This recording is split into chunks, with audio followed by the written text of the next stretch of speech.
What is going on, ladies and gentlemen? It's your boy Humble Hunter here, owner of the PCL and APL off-season, bringing you our first week one misplays of the season.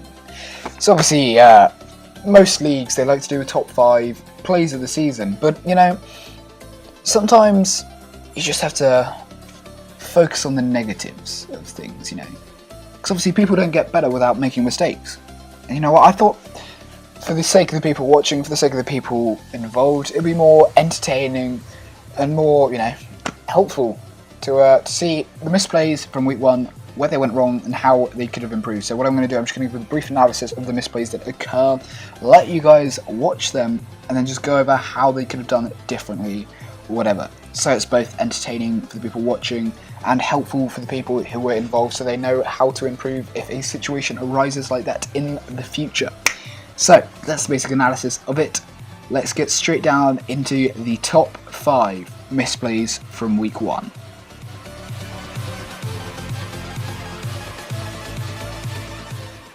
So at our number 5 spot, we have a clip from the Atlanta Absols taking on the Manchester North Skitties. And this was a bad point in the match for the Atlanta Absols. They were proving to be very far down in the match. They didn't have much momentum in their favour, and they sent in their Gastrodon against the Charizard X. Charizard X had revealed all 4 of his moves, and the only physical move that could hurt, the only offensive move that could hurt Gastrodon was a Hidden Power Grass. And knowing he had the Rindo Berry and Magic Coat, the obvious play would to be go for Magic Coat. But, well, Thunder had some other ideas.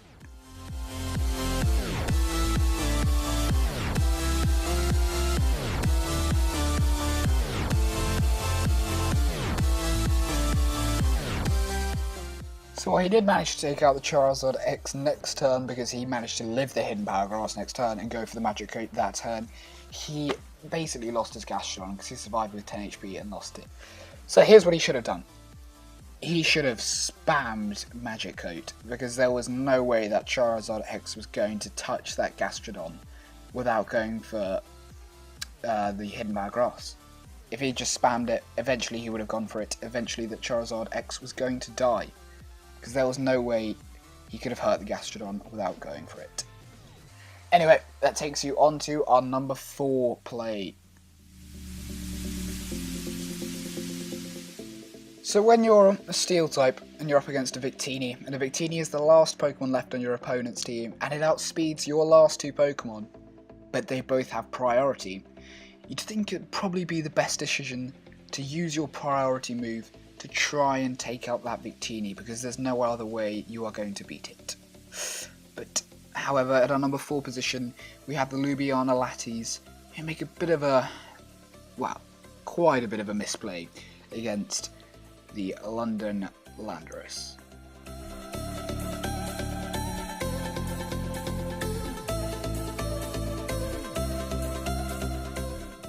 I think this play is extremely obvious what you need to do. You just click Shadow Sneak on Doublade, which he had, because he'd shown it earlier in the game, which we'll come back to in a minute, as you're going to see. And then click Bullet Punch on Scizor, hoping that he gets a crit on one, if not both, because the Shadow Sneak and Bullet Punch aren't going to take him out, that's admitted. I know that, I know they aren't going to take him out together, but if he gets a crit with the Shadow Sneak, that's doing, what, 40% maybe? And then Technician Bullet Punch from a Scizor could have done, what, 10%? Maybe at most. He should have, there was no point in him giving up. He really should have just gone for it and hoped for the best. So that's why this is so far down. It was just a very obvious play that could have easily won him the match in his favour, but he just didn't. He made no attempt to try and save the match. So that was that. Anyway, at number 3, we have a clip from the London Lanoons, who went up against the no, they didn't. They went up against the Michigan Munchlax, and they had a bit of a sticky situation. They were 3-1 up against the Michigan Munchlax, and they really could have put it away a lot easier if they hadn't decided to sack off one of their Pokemon.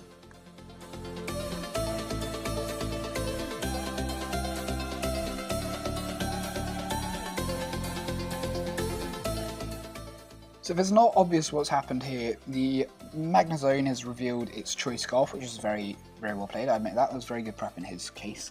And he's taken out the Gengar with the Volt Switch. And his Raikou is left on 3 HP, and there are Toxic Spikes up. His Raikou has revealed Extra Sensory at this point, which is going to hit that Nidoqueen very hard. Do you know what's not going to hit that Nidoqueen very hard?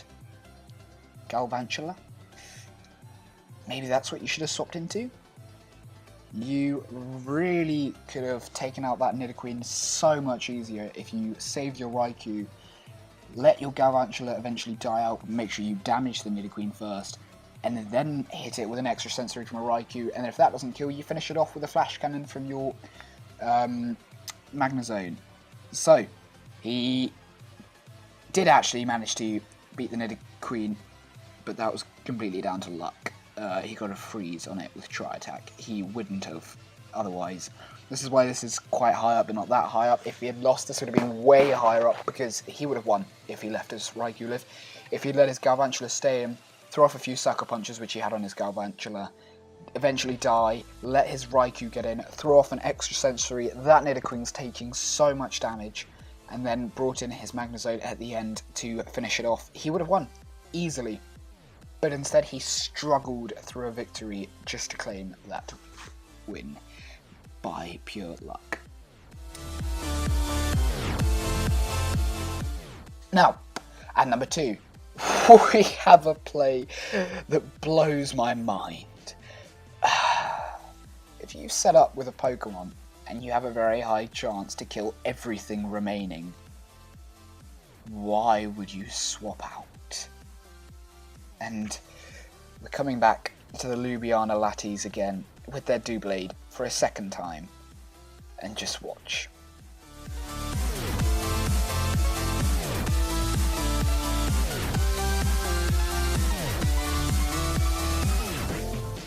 What are you doing, my Milotic? I don't understand this play at all. You have a +6 Doublade that hits everything super effectively with a Stab Shadow Sneak. And you swap out. Why? I mean, I'm not being rude or anything, but you killed everything, no matter what. You won at that point. You swept with Doublade at that point. And you threw away the game. Completely. 100%. That was where you lost the game. You won it from that position. If you stayed in, clicked Shadow Sneak, you killed everything, and you won the game. It's simple as that. But you swapped out. I mean, how do you fix this issue? You click Shadow Sneak, it's not that hard. Yeah, that was kind of your fault.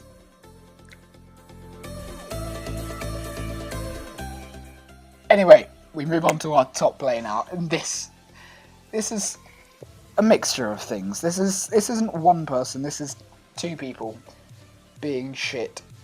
And I can say that because I'm one of them. This was a collection of trash from both people. Now it's always important to check IVs and EVs in a moveset, but it's also important to check an ability. It's just also important to make sure you're not stupid. I mean, it's hard to describe this play without giving it away, so just watch.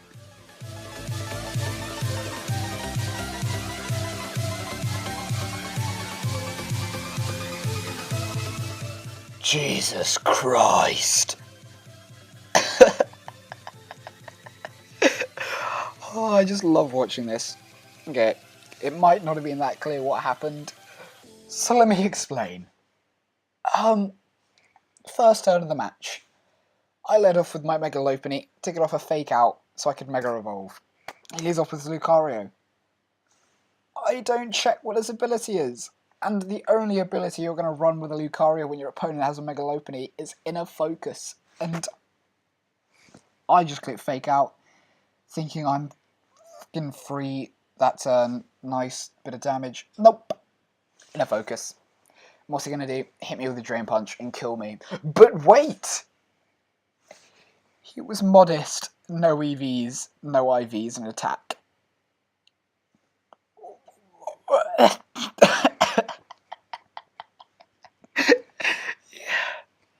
You had one job, to kill a Megalopony.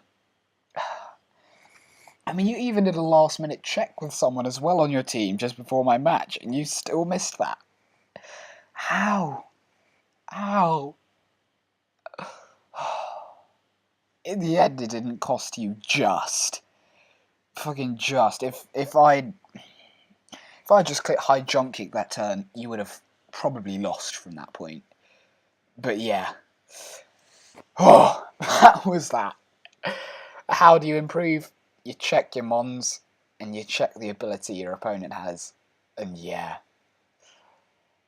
Anyway, guys, that was the top 5 misplays from week 1 of the APL. See you guys next week with the top 5 misplays from week 2, as well as the week 1 season, the week review, where I'll be joined by Craft and special guest, Andrew. See you guys then. Peace.